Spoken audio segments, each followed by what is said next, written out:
It's June, which means Dark Mofo has hit Hobart yet again. For the next 2 weekends, Hobart will be treated to a bevy of wonderful art, food and concerts. So let's see what we can find over the first 2 nights of Dark Mofo. Right, let's start our Dark Mofo adventures at Winter Feast.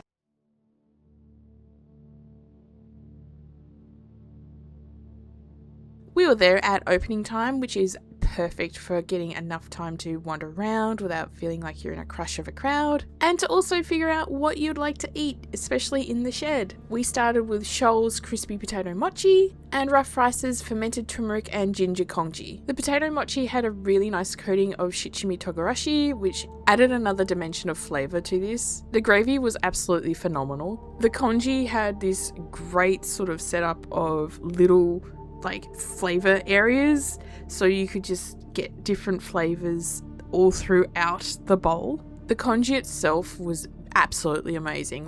The turmeric and ginger played together really nicely and gave this low-key spice flavour all throughout, and it is absolutely perfect for a winter's night. It was then time to head outside and see what we could find. Dark Dogs was selling sodas. We got the creaming cherry and the blue lemonade. The flavours of these were really good, and it was just nice to see a non-alcoholic drink that wasn't just a bottle of Heart's soft drink. We continued our adventures outside for a little bit, making a list of what we'd like to try maybe on the second time we go to Winter Feast. And then it was time to head back inside and find dessert. Our first stop for dessert was Dew, and we got the pepperberry chocolate mousse. This was not overly sweet, which is amazing, and the pepperberry complemented the chocolate mousse really well. The cocoa crisp on top was covered in cherry powder, and that gave a really nice zing to everything. We then got a cheese donut from Future Perfect X-Borg. The donut was still warm and the cheese was ooey gooey in the middle.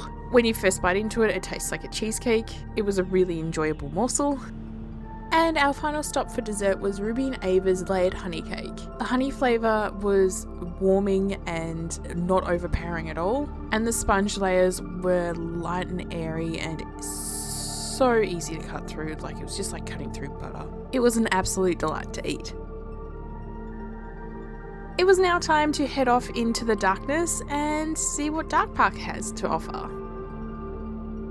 Walking between Princess Wharf and Macquarie Point, you get a lot of time to look around and see how many businesses have joined in the fun. Some of the boats in the wharf also had decided to light themselves up red, which is amazing.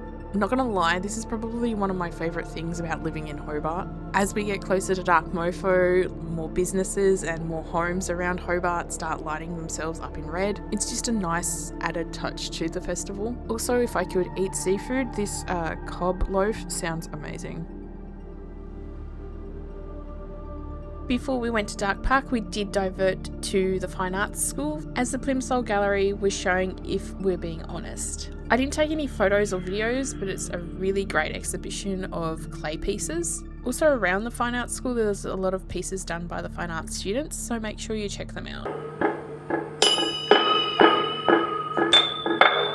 Now, Dark Park this year is a little different, as the Macquarie Point site that used to be used for Dark Park is now getting ready for construction of the stadium. Everything's now been moved over to Mac 2.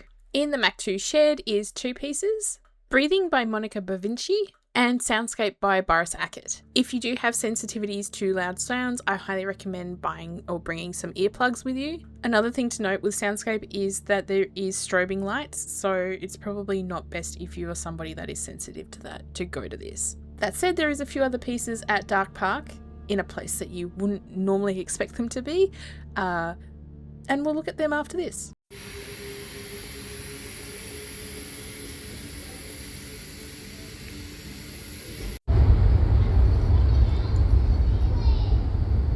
Like every other year, we do have the Ogre, so you write down your fears, put them in the totem, and they'll be burnt on the last day of the festival, which is going to be the 21st of June. This year's totem animal is the Pedra Branca skink, which is an endangered Tasmanian lizard.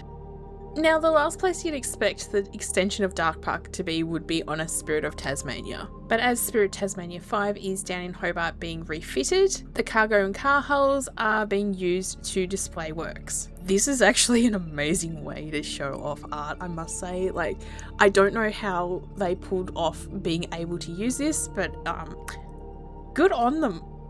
Good on Walshy for being able to pull this off. I always enjoy the signs as art because it's a way of taking what would normally be used as a billboard for like advertisement as a piece of art to make a statement. Even if you don't necessarily agree with that statement, it does get you thinking. There was a couple of other audio-visual pieces as well. I didn't film them. 2 were quite passive, but the other one was incredibly graphic, and that is something to be mindful of if you are going to Dark Park with children. The final piece that's on the Spirit of Tasmania is Paris Chaos, which is a very industrial piece to look at and watch, mostly in confusion and awe.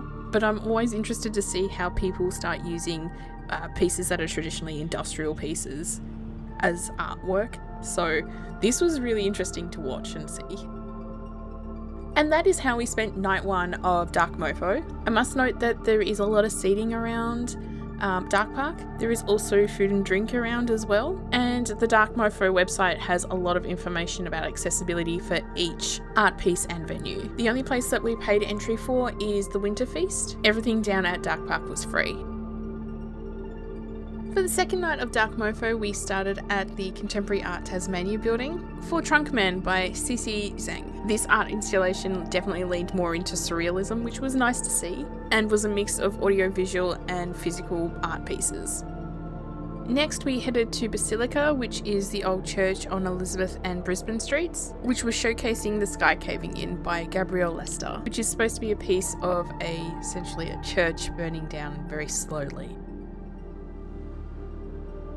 We then briefly stopped in at the Piano Warehouse's bar before we went to Whakahoko, which was a really interesting performance piece, as well as watching the piece be performed, watching people's reactions as paint was being splattered around. There was a lot of people in the audience, even though it was well advertised that there would be paint being splashed around, going, oh my god, my clothes. And then it was time to head across to the Eastern Shore and go to Rosny Barn for The Dogs by Abdul Raham Abdullah.